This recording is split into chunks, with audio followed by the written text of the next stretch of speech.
Bismillahirrahmanirrahim. Assalamualaikum warahmatullahi wabarakatuh. Perkenalkan, nama saya Zaki Ramadan dengan NIM A321244046, kelas B. Di sini saya akan memaparkan materi tentang diskusi kita hari ini, yaitu mengenai hukum adat. Di sini ada 6 pokok pembahasan terkait pertanyaan diskusi hari ini. Baik, sebelum masuk pada pokok pembahasannya, saya akan menjelaskan sedikit tentang adat dan hukum adat. Nah, adat adalah kebiasaan masyarakat atau kelompok masyarakat yang lambat laun menjadi kebiasaan tersebut sebagai suatu keharusan yang berlaku bagi semua anggota masyarakat.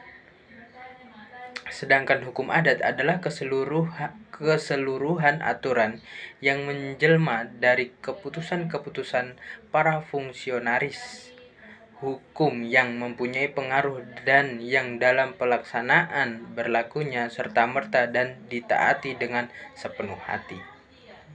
Selanjutnya saya akan menjelaskan terkait pertanyaan diskusi hari ini.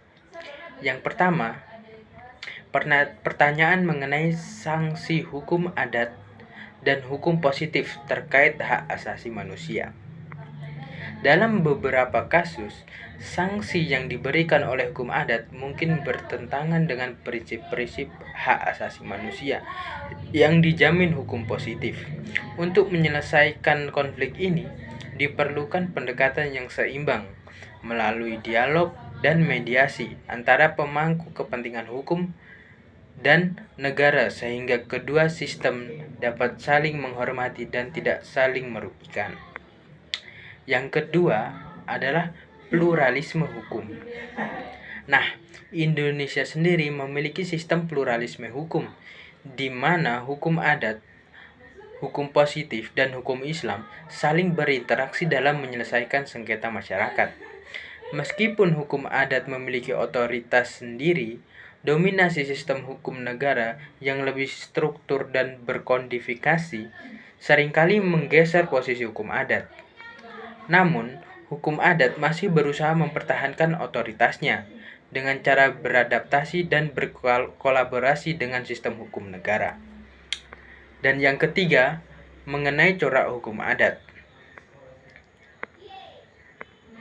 Nah, hukum adat Indonesia ini memiliki berbagai corak yang berbeda-beda, seperti corak komunal, religius, dan adaptif.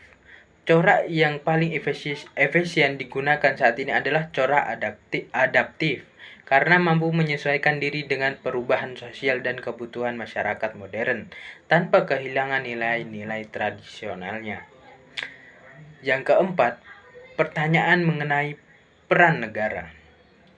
Negara memiliki peran penting dalam memastikan bahwa hukum adat tetap dihormati dan diakui, namun tidak bertentangan dengan konstitusi dan hukum nasional. Hal ini dapat dilakukan melalui regulasi yang jelas dan dialog antar pemerintah dan komunitas adat untuk menciptakan harmonisasi antara kedua sistem hukum. Dan yang kelima, mengenai sumber hukum yang sah. Hukum adat ini dapat dijadikan sumber hukum yang sah di Indonesia, meskipun terdapat perbedaan dalam penerapannya di berbagai daerah. Pengakuan hukum adat sebagai sumber hukum sah memerlukan pendekatan yang fleksibel, yang kontekstual, serta pengaturan yang jelas dalam perundang-undangan nasional. Dan pertanyaan yang terakhir mengenai relevansi hukum adat. Hukum adat ini memiliki relevansi dalam masyarakat modern yang semakin kompleks, terutama dalam menyelesaikan sengketa lokal dan memelihara nilai-nilai budaya. Namun, relevansi ini tergantung pada kemampuan hukum adat itu beradaptasi dengan perubahan sosial dan integrasi dengan sistem hukum nasional yang lebih luas. Baik, mungkin hanya itu saja penjelasan terkait resume mengenai materi hari ini.